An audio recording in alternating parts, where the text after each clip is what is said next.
وہ جو عدم برداشت کا ایک صورتحال پیدا ہوئی تھی، اس میں یہ سب چیزیں جو تھیں یہ نمایاں ہو گئی کہ اقلیتوں کے ساتھ بدسلوکی شروع ہو گئی اور انہوں نے اس پہ آنکھ اپنی بند کر لی۔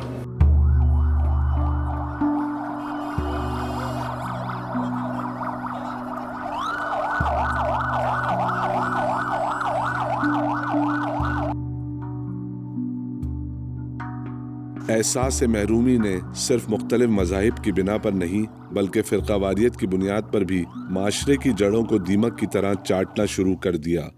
جب یہ واقعات ہوئے تھے دہشت گردی کے ہمارے ساتھ،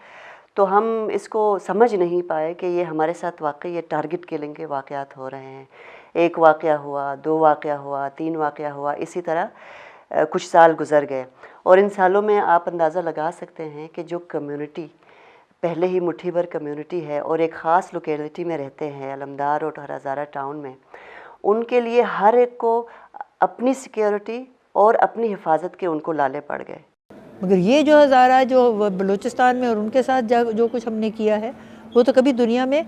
میں تو سمجھتی ہوں ان کو گیٹوز میں رکھتے ہیں، یعنی کہ ان کو بند علاقوں میں رکھتے ہیں۔ ہزارہ کمیونٹی کی پروٹیکشن کے لیے ان کو آپ سمجھ لیں کہ اوپن ایئر جیلز میں بند کر دیا گیا، فصیلیں کھڑی کر دی گئی، اور کمیونٹی کو ریسٹرکٹ کیا گیا کہ اگر وہ اپنے علاقے میں رہتے ہیں تو شاید محفوظ ہے،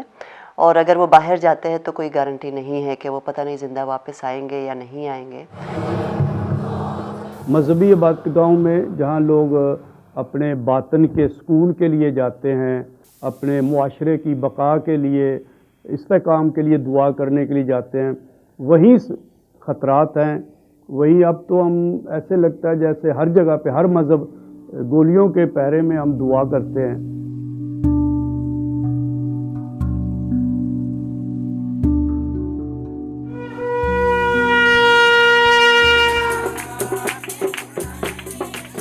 ہر انسان برابر ہے اور ہر ایک اپنی مرضی سے زندگی گزارنے کا مکمل حق رکھتا ہے کہ ہر ایک کو اپنے مذہب کے مطابق اپنی مذہبی رسومات ادا کرنے کا پورا حق ہے۔ کیا ہم یہ سمجھنے میں کامیاب نہیں ہوئے یا ہمیں یہ سمجھانے کی کوشش ہی نہیں کی گئی؟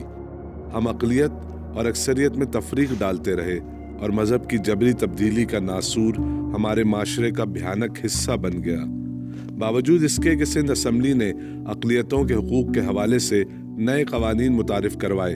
پھر بھی ملکی سطح پر اور خاص طور پر اندرون سندھ میں نابالغ بچوں کو زبردستی اپنا مذہب بدلنا پڑا۔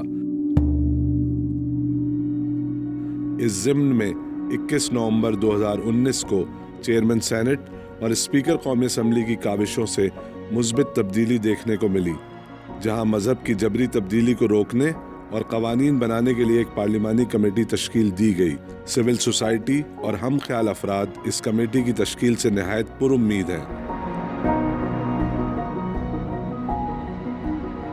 اب یہ سب کچھ گورنمنٹ نہیں کنٹرول کر سکتی، یہ ایک انڈیویجول لیول کی بھی رسپانسبلٹی ہے کہ آپ نے دوسرے کلچر، دوسرے ریلیجن کو ایکسیپٹ کس طریقے سے کرنا ہے۔ ہماری سوسائٹی میں یہ ایک بہت بڑا ایشو ہے کہ ہم اپنی سیکرڈ چیز کے علاوہ کسی اور چیز کی اس طریقے سے رسپیکٹ نہیں کرتے۔ تو میرے خیال سے ان کو پریزرو کرنے کا سب سے اچھا طریقہ یہی ہے کہ اویئرنیس تو ابھی چل رہی ہے، اسکولز لیول پہ بھی بچوں کو یہ سکھایا جائے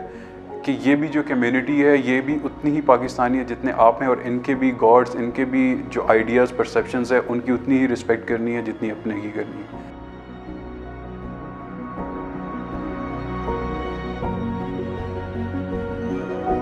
ابھی گرانی شب میں کمی نہیں آئی، نجات دیدہ و دل کی گھڑی نہیں آئی، چلے چلو کہ وہ منزل ابھی نہیں آئی، چلے چلو کہ وہ منزل ابھی نہیں آئی۔